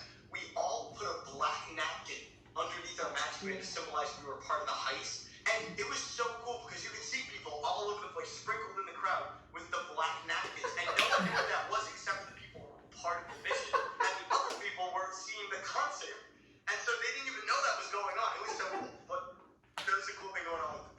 But Cool. yeah, Now tell us about Sammy. I love Sammy. We all do. Bro. I love Sammy. Yeah. Every time Sammy saw Jared from any part of the thing, he'd go like, Lee! And he'd give him a big hug and everything. Like, every time he saw Jared in the lower decks, in the atrium, in the cargo hold or whatever, he would make a point of pointing out Jared. Jared and Sammy were like best buds on the ship. One of the things that when I think of Sammy, I think of the fact that when there's so much banter between the characters that if you weren't careful, you had to really listen, because there were moments, and the one that really sticks out in my head. It's like a throwaway, nothing, but it was so fun. We're outside the cargo hold, and the captain's with us, and she's talking to trying to keep things, and then Sammy walks in and she's like, "Sam, are you alone?" And he looks and he's like, "Well, yes, but thank you for bringing that up." Oh, this guy. I remember that. Oh, and he had the hots for Ray too. And we were telling Ray that. Yes. And the look on Ray's face. She was like, "Oh, that's why he was like that." That hug went on uncomfortably long. Yeah. Sammy was one. And one of the things I love, both, and this is true for both Captain Keenan and Sammy, is that if you go back to the store, they have child-sized costumes that match what they're wearing. Do they really? Not adult size. And everyone was complaining about it. Why can't we get an adult? I'll tell you exactly why you can't get an adult size, because you do not want two Captain Keenan or two Sammy. But the minute you have a little, sorry? Well, I don't know if this is the actual rule, but I know that in Walt Disney World they only sell child-sized costumes, so they can't have adults being the princesses or characters, and that goes the same for all the crews. They can't have adults because that's a mess. That's gonna be a mess. Yes. Yeah. But if you have a little kid, there was one dressed like Sammy. He got the costume there. He ordered it in advance. But you Might could. be different on the house. But he's a kid, so it's okay. It's just like a kid princess, But yeah, I love Sammy. Okay, Lieutenant Croy. Oh, he was great too. He was so. He had the best lines. Yes, He did.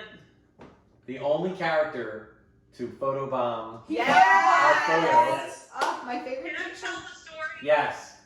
All right, and really quick. So Lieutenant Croy, this one we had in particular, really tall guy, British accent. He got exasperated a lot faster than I thought. He always got frustrated, but in such a comical way.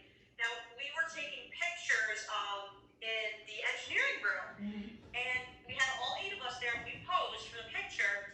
This mass blocks me, and I'm like, "Excuse me," because I thought it was a guest. I thought it was somebody on the ship. I said, "Excuse me," and it's him, and I'm like, "Oh my god." Wonderful. That's when I just fell in love with the whole thing. That's when I was just sucked in. I was so into this. And we even got him to pose in the photo. Yes.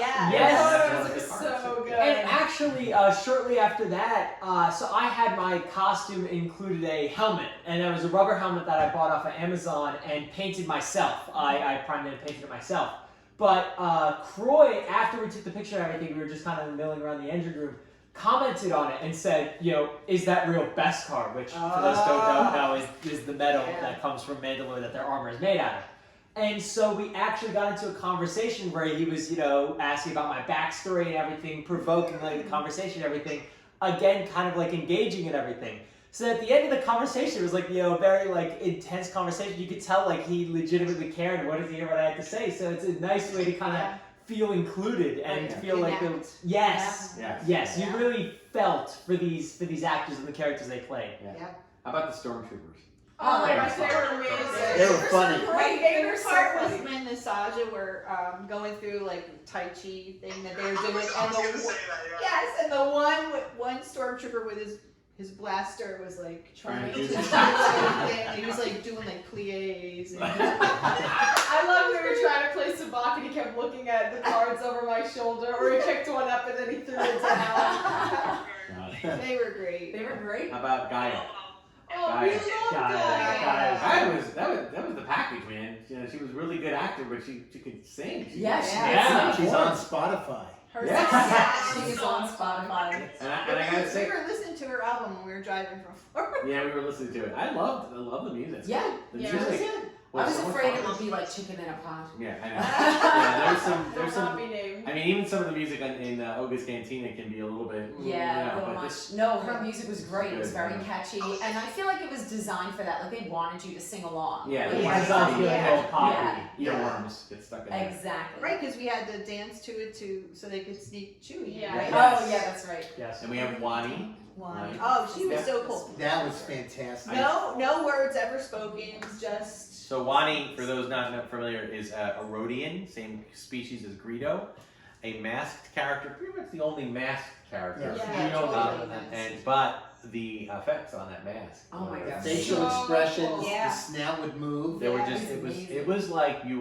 want to talk about stepping into the Star Wars movie. Yes. That was, I mean, plus it was a character that people would recognize, even if, just to sidebar a minute, some semi-complaint that some people have, although I don't think this complaint comes too much from people that have actually done the Halcyon, just from people from the outside looking in, were not happy that it was stuck in the sequel trilogy time frame and would have preferred, the original trilogy time frame for something of this nature, which I can understand that. But I feel like when, same thing with Galaxy's Edge, when you populate an area with enough familiar creatures, characters, objects that make it feel like you're in the Star Wars universe, I don't really feel like that matters. Right. I agree. I really don't. I also think that this generation, the sequels, that's their movie. That's their movie. We're from the 70s, we saw the original Star Wars when it Right. came out. But this wasn't made for, the 50-year-olds. Right. It's meant for the kids coming, because those are the characters they know. But we could still connect with a Rhodian. Absolutely. You know what I mean? And it was like a little, Just a little way to Absolutely. hook us in. Yes. And the funniest thing about this character, about Wani spoke whatever Huttese or whatever Right. the language is, Rhodian is, you whatever. just kind of made up whatever that It was with conversation intention. It was a very one-sided conversation, yet it seemed like a two-sided Yeah, conversation. it was with intention, and they would speak Yeah, with yeah, other yeah. cast members who would understand what they're saying. Yeah. And she'd come up to you and talk to you and such. Yeah. I thought it was a great. I loved Wani. You And could it's very dance much moves. like body language, you know? Like, Yeah. Yeah. Yes, you could figure out what she was saying. Yeah.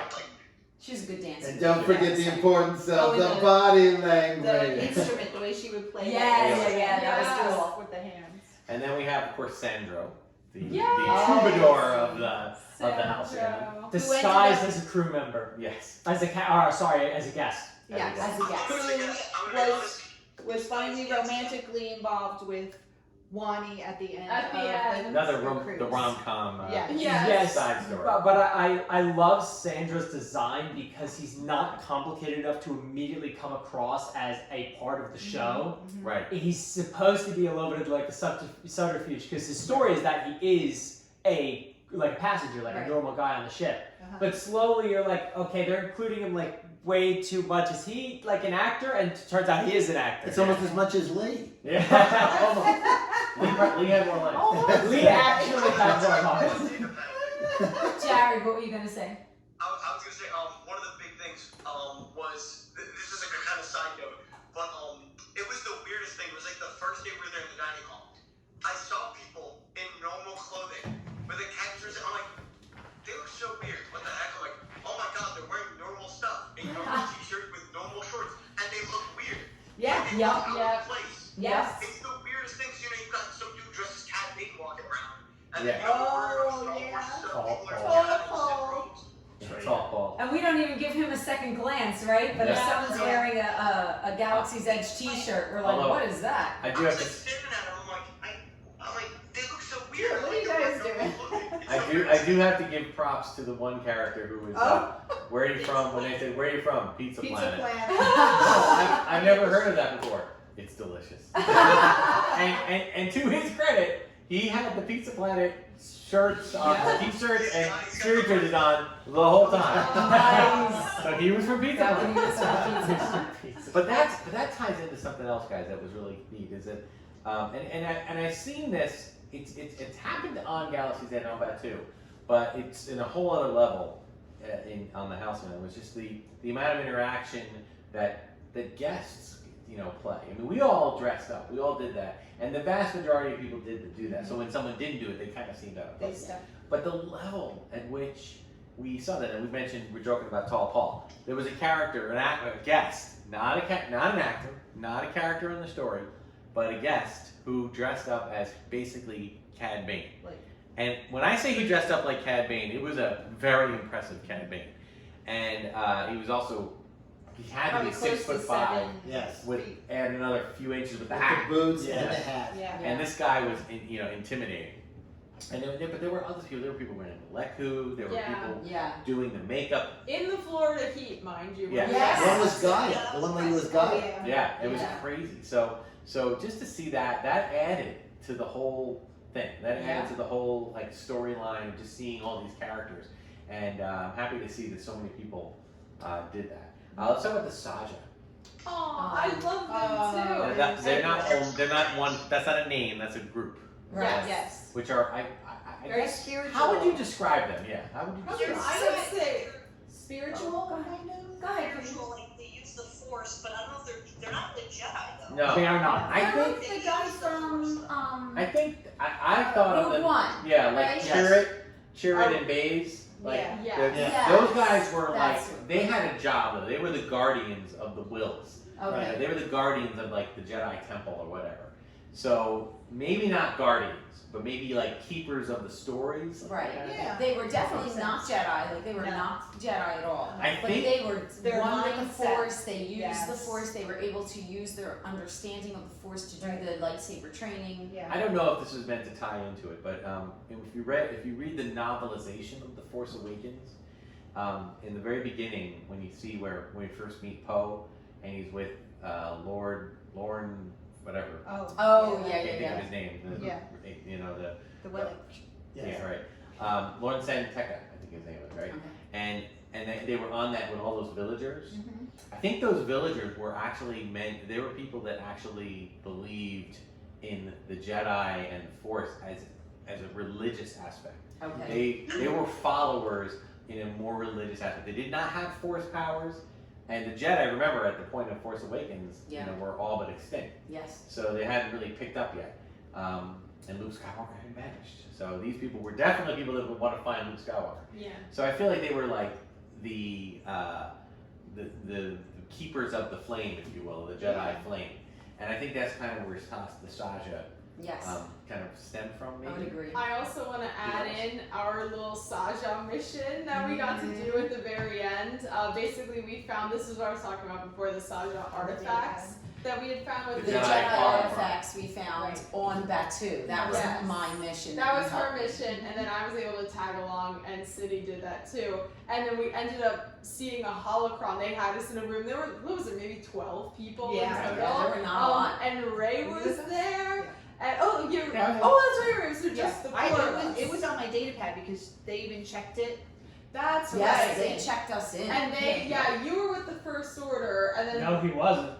where Were were you you? with us for I was that? with both. No, I was literally carrying the suitcases. Oh. Yes. And that's how you got in, was because Karina wasn't Right. there. Right. She couldn't make that mission. So That's we right. pretended you were. And it really wasn't clear what it was about until. No. Yeah. It just said unveiling of the artifacts that we. Yeah. Yeah. And then Ray showed up. Oh my and then we gosh. saw Yoda. Oh my god, it was so Yeah. cool. Like I really revision. thought she was just That's it. gonna, Talk she's about another- fangirling over Hologram. Ray. I love Ray. Yeah, talk about another OT original trilogy moment to not only have Yoda appear, Yeah. but to be voiced by Frank Oz. Yes. Which to me, it's a bittersweet thing for me because they brought Frank Oz back. Part of the reason they did was because I believe Tom Kane, who does the voice of Yoda for the cartoons and everything, he's kind of taken over. He sadly had a stroke and Oh. he had to retire. Oh. He's still around, but he had to retire from it. He's so also on the buses. he does the Oh, okay. the Disney bus voice. Okay. Oh, I Okay. didn't know that. Yes. Anyway, so that leaves pretty much. Well, we have Chewie. Chewie. Come on. Oh, Chewie, Chewie. Ray, Kylo Ren. I mean, they all came out. Chewie Yeah. and Ray were a little more active. They were in and out. Yeah. Kylo Ren just kind of came and did his. Aside from when you see him on Batu. Right. But that whole that storyline ending. And I Oh my think- gosh, that was So- oh my unbelievable. gosh. I mean, I don't know. that if I can spoil rivaled. I'm not gonna say we're not gonna talk too much about it. But again, you can watch Yeah. very Yeah, well plenty put of stuff together out there videos. already. But I was gonna say, hired, like, because like a lot of people, because we were talking about some of the guests, like some of the families. They were like, you know, the ending you can't even imagine. Like, you genuinely cannot even like imagine like how amazing it is, because it ties in all the stories, it ties in all of the characters, all of them play a part in like the ending thing. It is just like, again, if you're talking about like overstimulating, there is just like, it is one of the most awe-inspiring, like amazing shows they do. Like, it is amazing, like that ending part. Plus the missions at the end. You know, you're doing all these crazy things. You're looking at the holocron. You know, you're going to the engineering room. You're doing these cuckoo things. At the end, everything comes together. All of the stories, every single one. At the end, they pull out all the stuff. So one of the things I was worried about was like, they have all this content. They have all this stuff. Is it just gonna fizzle out? You know, you do all the content and then you're like, okay, we're kind of done with stuff, but you know, get out. It just went, like, it just, like, it got so crazy. Well, like, all the stories just got better and better. The missions got more involved and more involved. And then at the end, just the finale, you're ready to just you're ready to just stand up and cheer. Like, it's crazy. right. Yeah. Well, it was cinematic. It was cinematic. It was cinematic. It was. I know. It was crazy. So, and then. Very importantly, oh, you're gonna go do the last one? Yeah. The Halcyon servers, the chemists, and the crew. Oh, They were so wonderful. They were amazing. Yeah. I love the way they all walk around with their hand behind their back. And, Yeah. you know, Yeah. just very Or my respectful, honor. my honor. Yes. Yeah. Just- No, they And the were- waiter knew all the lore as well. Yeah. Like, Yeah. our waiter knew a ton of like Star Wars trivia kind of things. Yeah, I do want to tell one funny story I've heard on a podcast. It did not happen with us, but it just was so. It was really funny, and I just thought it was just kind of a unique thing. I had I was listening to a podcast where there's two people that went full first order. There was one thing I want to say too is that I definitely understand after doing it.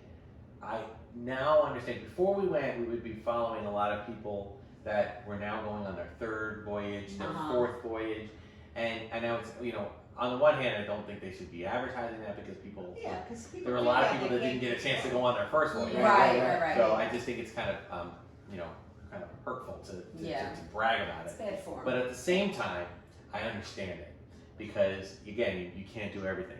So there were people that went a second time and they were going to go full first order. And then the third time they were going to go full resistance or full Jedi, you know, and just follow that passion, just, you know, laser focused on that.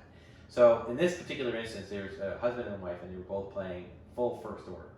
And they go in, and at the very beginning entrance, the cast members, the crew, they're talking to them and say, "Oh, do you have any questions?"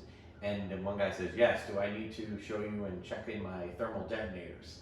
Well, you know, God love these servers and these crew people. This guy did not know what a thermal detonator was, so he called it in. The sheriff showed up. Oh my God! really? Police showed up, yes. And the only reason it didn't escalate further was because one of the policemen was listening to the dispatch and he's like on the radio. He's like, "Thermal detonator, Halcyon, guys. It's May the 4th. Are you sure this isn't like a May the 4th thing? You do know this is from Star Wars, right?" And they're like, he drove. He put the sirens on. He drove in. Wow. And there they all are outside of the Halcyon. And he has to take the batteries out. Oh my gosh. But thankfully, they had to write it up. But it was okay. He didn't get in trouble. They just didn't know the thermal detonator. Oh my God. So, anyway. That's funny. So not all the crew were knowledgeable. Okay. But I'm sure it was. Our waiter was very knowledgeable. Yeah. But no, most of them. I mean, you know, they mostly were. So it was great. But yeah, they just took it to the next level. So. Yeah, I would say every single cast member, every single one had their planet, and they could talk about like their story, Yeah, like their story. their That's true. Every single one, they would talk to.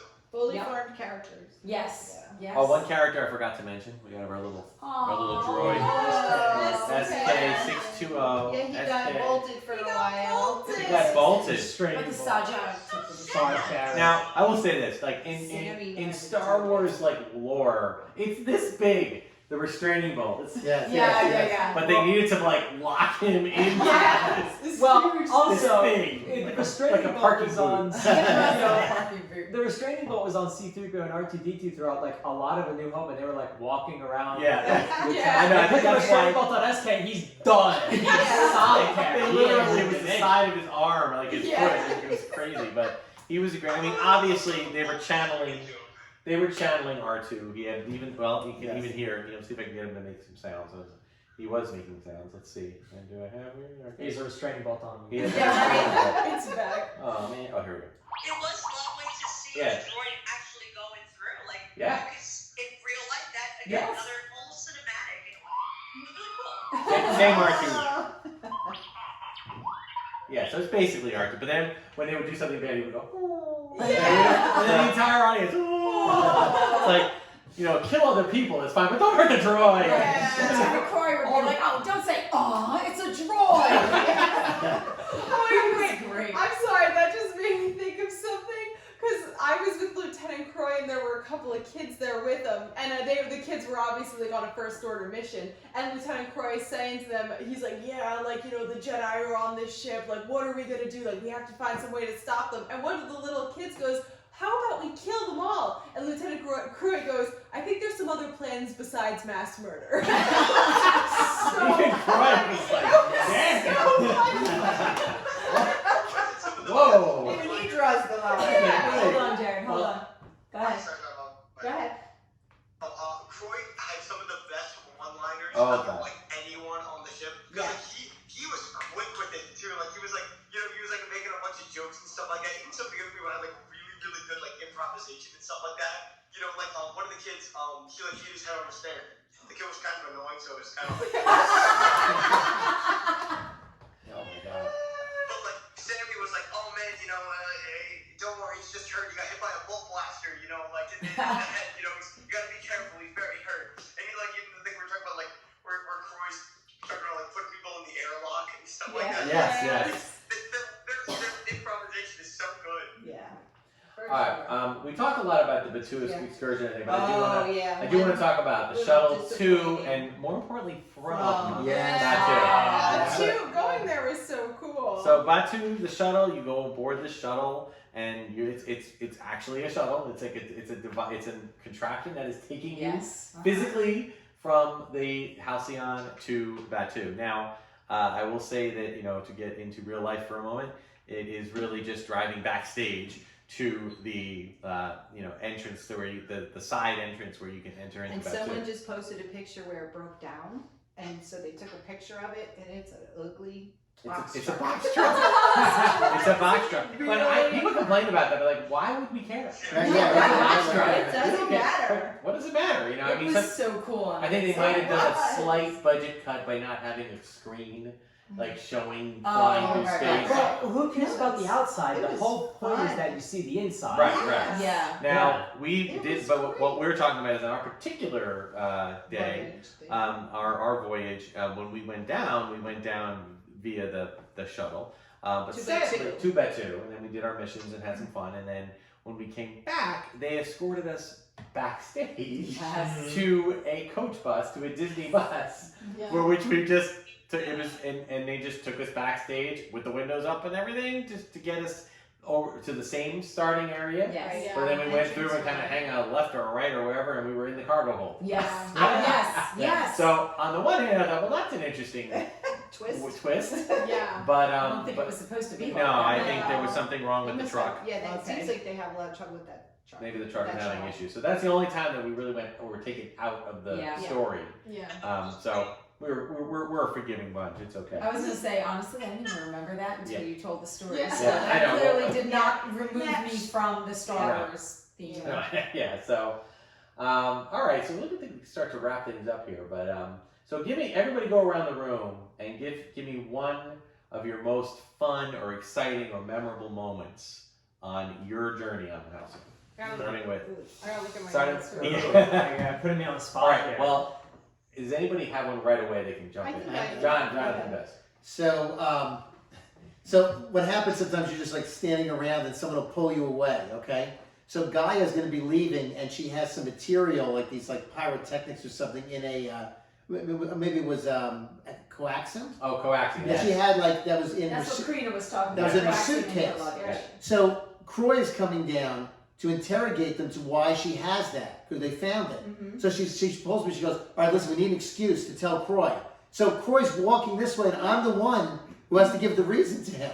So I'm like, well, Gaia, she has a very involved show with a lot of special effects, and she needs the energy from that to do the show. And I'm just like, he's like, this show's that involved? And I'm like, oh, so yeah, she's very famous. Very big show. Okay. Anybody? We don't have to do this. I'll Yep. do mine. Well, hang on, I'm going to do mine first. Come on, Lee. I have two. The first one happened probably within the first hour that we were even on the ship, and it just kind of like put me in like this is what it's going to be about. Was people had recommended to us that as soon as you get on the ship, you put your stuff in your room, or actually they had the stuff in a room. You go to your room and then immediately go to the store and buy what you want because it's going to be gone very quickly. So I'm waiting in line. She had gone out to go start talking to people, whatever. And the cashier asks me about myself and the backstory, and I start giving the backstory about my husband and how we're bounty hunters, whatever. And she's like, oh, I can tell that you're romantics. And she's like, did you know? And this is, I didn't know anything. I had no idea what was going on. She's like, did you know that Han and Leia honeymooned on this ship? And she's like, if you go to the engineering room, I don't know where it is, but you can find that they carved their initials somewhere in the engineering room. And I was just like, my jaw just dropped. I was like, this is going to be the greatest experience ever. And my second one was really quick. It was when we were in the Starlight Lounge having our pictures taken, and suddenly Wraith like runs in and is like, has anyone seen Lee? And we were like, yeah, he was right here. I was like, I need Lee. Oh my gosh. So those are my two like best stories. Okay. That's great. Jared, you want to? Jared? Oh yeah, so I have a small one, but also like the big one. The big one was the muster drill. That Yeah. happened early on. The muster drill. Where was it? Like Dorn. That was like our name. Dorn. So Sammy, this is my first time seeing Sammy. I've never seen him before. He's looking around. He's like really scared, and he's like, hey, can you like hold the station for a second? And he ran into the back room like, oh my god, is something actually happening? Like, what's going on? He's like, yeah, guys, when I hold up the sign, say your name. Like, yeah, like Dorn. Yeah, okay, see ya. And he just leaves. I'm like, what the frick?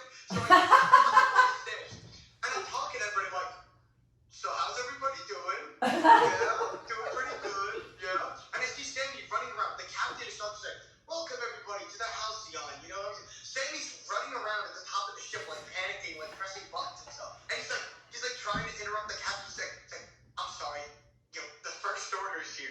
And I'm like, what? And so they have to do the muster drill or whatever it is. So each person, so there are 3 workers, like crew members that are on each muster station. And you have to say like the name of the muster station and reporting and ready for duty, Captain. And so each of them, they're like muster station, Thrax. Oh, this is reporting for duty and like ready, Captain. They go around and they go to Dorn, which is me. I look the sign and I'm like, Dorn, reporting and ready for duty, Captain. She's like, you work here? I'm like, no. Nice. That was awesome. That was a good story. That Hey, was hilarious. Tip your camera, little Jay, tip your camera a little bit because we can't see your eyes. Well, Only see your yeah, there we nose. go. There we go. Thank you. Okay. All right, So next. the second quick one. Oh, go ahead. Oh, sorry, was it? Go ahead. Oh, sorry. Like, I gave almost every single person on the ship a fish book. And so it's really funny because a lot of people on the ship, because Star Wars, don't know what a fish book was. So, there were the stormtroopers and I know like that. He actually thought I was, he was joking, he thought I was going to attack them. But at the end, at the very, very end, they have like this this weapon or whatever this they're going to use against Croy. I forgot what it was. They have like the button that's like, I forgot what she was doing. It was like some override button they were using. She calls me over to stand right next to her. And then right when when she has her big line and stuff like that, in front of everyone on the ship, she gives me a fist bump and then uses the body, which is like the whole over. That's great. Awesome. I have mine. Okay. So during the final stages of the overarching story, we're blockaded by a First Order blockade. And in order to get by him, we have to kind of jury rig the engine room with a coaxium and an injector and everything, which are two separate parts and two separate suitcases hidden, and we have to rush around the room. The story was that involved. And it got to a certain point where Sammy was with us, and we had the coaxium. It was me, Karina, and Jared, and then Gad saw us and kind of joined at a certain point. Jared came this close to blowing up the ship with the coaxium. So much fun. So it was like us and Sammy, and the actors do like a really good job making that like bond and everything. So we're like, okay, we're here with our best bud Sammy. We're like very ready to do the thing. So Sammy takes us down to the engine room with our coaxium that we've been smuggling around and everything. And we get to the engine room, and he's talking about how to like put the ship into overdrive and everything. And you could tell like the tone and everything. The stakes were high.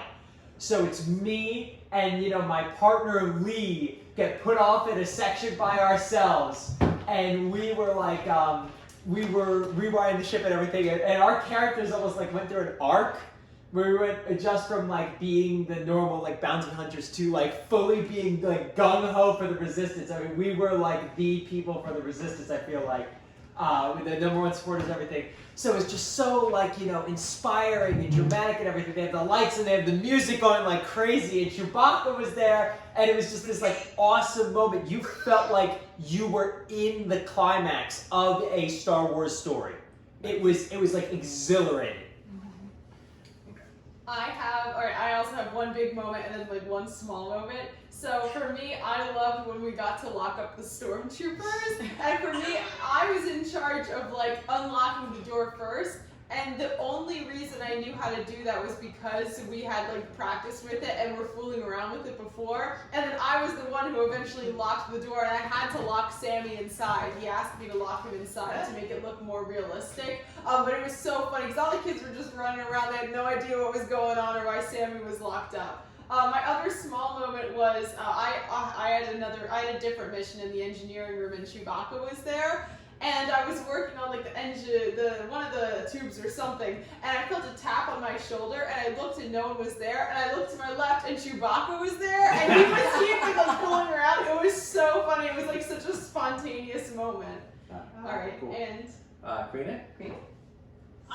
So I think I mentioned the photo bomb. That was my first one. However, the second, one of my favorite parts, is like my second one I want to mention, is I was very impressed during the bridge training, right when Captain Keevan was kind of interacting with Lieutenant Croy, because like we've said previously, that was an important like bridge training drill. It was the second day, so I was getting really I was almost getting just concerned the way, the stakes were very high at that moment, and I feel like Captain Keevan was like really showing she's really trying to stand up to Croy, but she's also trying to think about how the passengers are going to be safe. And I just was very enthralled with how they were going back and forth with the lines, but it really felt compelling. Again, that cinematic part still came into play, and obviously at the very end, the last battle. But I feel like right at that bridge training, that's when it really started to up the ante. I was very impressed with that. That's like the second part that was one of my favorites. It's funny because I had the exact same too. The bridge training was very exciting, and Yes. I mean, to be a part of, blowing all the things up to save the ship, and then exactly the interaction between Captain Keevan and Croy and how she stood up to him was amazing. And the photo bomb was a riot. So it was unexpected, and it just really funny. And I enjoyed that. For me, I would say, again, everyone is pretty much picking two. I'll pick two. One of them is the moment where we were all in with Rey with the holocron. I just felt that to me transcended just part of the story, and actually could be something kind of more reflective. It got very emotional. It was a very emotional moment. to see that happen, both just from the whole like Star Wars lore, and it's something I've personally taken with me since I was 6 years old, and also just because it's such a beautiful story and it's such a beautiful message, and that was really awesome. But the other part is something we've talked about, and that is really just in general, like how this wasn't even supposed to happen the way it did. Yeah. And it's more about how this whole thing was a good, and don't get me wrong, I'm sure that if the four of us, if the older adults of the room had done this ourselves, we would have had a great time. We would have been still talking about it, and we probably would have been rubbing it in their faces. Yes. And then we would have found out that it was closing, and we've been frantically trying to get it, to get them to come with us. But it turned out that, like you said, the tragedy of the cancellation did turn into something that just ended up being better than we could have ever hoped. Yeah. And it's something that I don't recommend. I mean, again, this is something we'll talk about. We'll wrap up with this thing in a second, but the idea that anybody that is doing this, if hopefully you're doing it with friends, you're doing it with a group, because it is something that you can do and have more fun with. Like Karina said, at times you can be active, but at times you can be more of a passive observer and still enjoy the experience. And all of all of us kind of lended to that and helped. We did. Some of us did missions. Some of us, we all did missions at times. Some of us we did individual. Sometimes we just followed along, but it was still immensely fun and completely immersive no matter what. But as we all know, this is a temporary thing and it's going away. As I'm sure most people know, the Halcyon will do its last voyage on September 28th. It was decided to close because of its lack of, I guess, profitability. And there were, for those that didn't realize, the first initial voyages were completely full for about 4 or 5 months, and then it kind of started to come down to half full voyages, and they tried to do some things to help with that. They combined 2 dinner seatings and stuff like that. But then shortly after May the 4th, ironically, they made the decision to cancel it. And then in about a week's time, it sold out. The entire, every single voyage is sold out.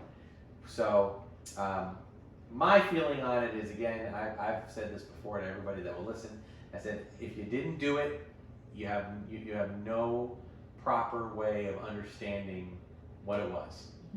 You know what I mean? You can't give it as you said, an informed opinion about the Halcyon, the Galactic Starcruiser. I will say, without any hesitation, that Disney did not market this, right? But I don't know how you would market it without a frame of reference. Not as a Star Wars hotel. Well, they never really called it that. That's what everybody called it. That's what everybody was calling it. So you just have to understand that they clearly dropped the ball on it. Yeah. That's what everybody was calling it, because it was not that. No, it's not that at all. And so the question now is what's going to happen. What are everybody's thoughts? And no one knows for sure. I don't know. They have the thing with what's it called, depreciating value. It's advanced depreciation. Advanced depreciation, Yes. which I don't know what that Accelerated depreciation. Accelerated, not advanced. But yeah, I don't know what that means in terms of the space, the furniture, the rooms, and all the stuff that they created. On the one hand, to use another example, they had that Stargate thing in the middle of Epcot, the harmonious barges and big circle, and that's also accelerated depreciation. They did that with that. They tore those things out. They literally destroyed them. Now, I do have to say that I think was more in response to guests not liking the eyesore that was the Stargate circle in the middle of the World Showcase Lagoon. So I don't know if this falls into that same category. It's a space. It has use. It has value that I think they can use. So Josh tomorrow was interviewed about it about a month ago, and said that we can't say anything, but we have plans. It's basically what he said. What do you guys think that means? So, oh, Go ahead. as the cast member. Yeah. Yeah. And just to kind of give a quick backstory, I do work inside Walt Disney World just as a third-party cast member. I do think there's two ways they can go about this. And again, I have no idea what they're really planning. My first thought is it's very possible they're still going to use that space, but it could be for special events for cast members. Move that to be a dedicated cast member event, like party, or it could be like a cast member exclusive type event where they do something similar where they make it an immersive type of event, or it could be a stay. They could do that for cast members. And then the second opinion, which I think a lot of people might say, is that they're just gonna empty it and then maybe just repurpose it to maybe a dining exclusive, like a dining only type building where they make it immersive inside, but it's only for just a dinner reservation or something. That's just my two thoughts. Okay, those are That's possible. interesting. My thought, and this is just my idea, I don't know how reasonable this would be have it as either a space for other people to use or treat it like a regular hotel and then have occasional voyages, because there definitely is there is a demographic for voyages. I just don't think it's I guess it's not feasible to run it all year round. But I think if on occasion they have maybe 10 or maybe more, I don't know, 20 voyages a year, and then the other half of the year run it like a regular hotel. My problem would be I have no idea how those cast members remembered all those lines and all the storylines. So I think it'd be hard to get people coming back if it wasn't consistent. So. Well, do you have any thoughts? Go ahead. The one thing I was thinking along those lines is, is it possible for them to run? And again, we don't know the behind the scenes. It's like, I'm a marching band director, and people tell me all sorts of things that they think I should do, not knowing all of the behind the scenes stuff that has to happen in order to make those things happen. So I'm just speaking, purely like I wonder if. And that would be to run it as a day-long event, where you can get there in the morning and have a day-long adventure that ends in the evening. Run that maybe with different storylines. Where you can also rotate out the storylines, utilizing the actors on a semi or mostly full-time basis, and then maybe quarterly or 6 times a year or whatever, like May the 4th or during the holidays. Have bring people in for the full, soup to nuts 2-day adventure. Again, it would really just come down to the dollars and cents of it. Yeah. I heard that everybody's being relocated, like no one's getting let go. Okay. So I don't know what that means in terms of actors, but I don't know if that was included with that or if they were just talking about standard cast members. But again, that's just stuff I've heard, But I'm not anywhere more in the know than anyone else. But any other thoughts? I think. I just hope that they don't rip it apart. Yeah. Right. Yeah. It would be very sad. It was so Maybe it would painful. make a good training facility. Yeah. Bring I mean, even the cabin. I I know. would love I to know. stay in that I cabin was gonna say, again. it's also like the writing. The writing is so good. It is not easy to do what they did. Not just the architecture, not just the music, not just the actors, not just any of that. Even the technology, but just having the multifaceted storylines go through from one thing to the other, have the characters that have all these personalities and lines, and that is not easy to do and make it cohesive. And they cannot have any immersion breaks, none of them. The only one is if something literally breaks down. Right. Unless something breaks down, there cannot be any immersion breaks. I don't know. Honestly, I feel bad for a lot of those people because I really want those stories and stuff to come back. It's just amazing. Yeah. Well, one thing that everyone has said that I've talked to or that I read is that no matter what happens, it's going to be different than what it was. Yeah. So I'm very appreciative that we all got to experience it. In its first incarnation, whatever that however it changes, it's going to be different. And it'll be impossible if we I'm sure that if it is something that runs again as some type of Halcyon adventure, that we can all try to do it again. Yeah. But you all know that we're gonna always compare it to our first one. You know what I mean? And there's no way not to do that. But yeah, so any final thoughts, final statements that we want to do before we wrap up? One of the best things I've ever done. It was amazing. Yeah. Amazing, right? And I'm Yeah. so Yes. grateful that we were able to do it, all of us Right. together, Yes. both Yes. families And I do together. think that is kind of the general consensus of anyone who's done it, especially those who like actively did it. When you look at people when they they bring all the influencers in early on and they paid for their way, and they did kind of a shorter voyage. Right. Many of them, like we watch a lot of like Disney, podcast or influencers or Star Wars influencers, so they were loving it, Yeah. But I'm sure that other people that are just kind of in general, it might have been mixed if they didn't understand what to do.